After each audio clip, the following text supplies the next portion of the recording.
Israeli police ও বিক্ষোভকারীদের হাতাহাতির এই দৃশ্য তেল আবিবের। গাজায় যুদ্ধের জেরে বেনিয়ামিন নেতানিয়াহুর ওপর ক্রমেই ক্ষোভ বাড়ছে সাধারণ ইসরায়েলিদের মাঝে, ফলে নিয়মিতই বিক্ষোভ সহিংসতার সাক্ষী হচ্ছে দেশটি।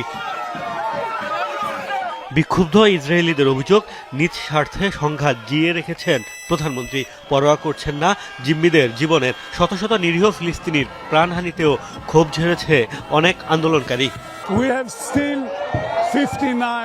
এখনও গাজায় আমাদের ৫৯ জিম্মি রয়েছে।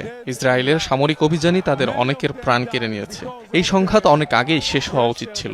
যুদ্ধ থেকে এখন আর অর্জনের কিছু নেই আমাদের। নেতানিয়াহু একজন মিথ্যেবাদী, প্রতিটি নিঃশ্বাসে তিনি মিথ্যে বলেন। গাজার মানুষের জীবনের মূল্য রয়েছে আমাদের কাছে, সেখানে অনেক নিরপরাধের প্রাণ যাচ্ছে। আমরা জিম্মিদের ফেরত চাই, পাশাপাশি ইসরায়েলি সেনাদের নিয়েও চিন্তিত।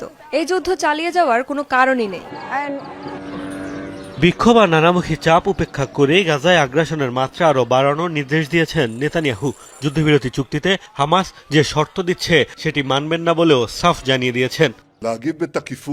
হামাসের ওপর চাপ বাড়াতে আইডিএফকে আরও কঠোর হওয়ার নির্দেশ দিয়েছি। এই যুদ্ধে আমাদের বড় ধরনের মূল্য চোকাতে হচ্ছে, তবে অস্তিত্ব রক্ষায় বিজয় অর্জন না হওয়া পর্যন্ত লড়াই চালিয়ে যাওয়া ছাড়া বিকল্প নেই। হামাসের সামরিক ও প্রশাসনিক সক্ষমতা পুরোপুরি ধ্বংস করা না হলে আরও একটি ৭ অক্টোবর হবে কেবল সময়ের ব্যাপার। হামাস যা চায় তা মেনে নিলে তারা আবারও সংগঠিত হয়ে আমাদের উপর হামলার সক্ষমতা পাবে। এদিকে রিস্টোরড ইসরায়েল নামের একটি ওয়েবসাইট পরিচালিত ক্যাম্পেইনে এখন পর্যন্ত যুদ্ধ বন্ধের দাবিতে পিটিশনে স্বাক্ষর করেছেন দেশটির ১,৪০,০০০ নাগরিক। সেনা সদস্য, লেখক সহ এই তালিকায় আছে নানা শ্রেণী পেশার মানুষ। মোস্তফা মাহমুদ, যমুনা নিউজ।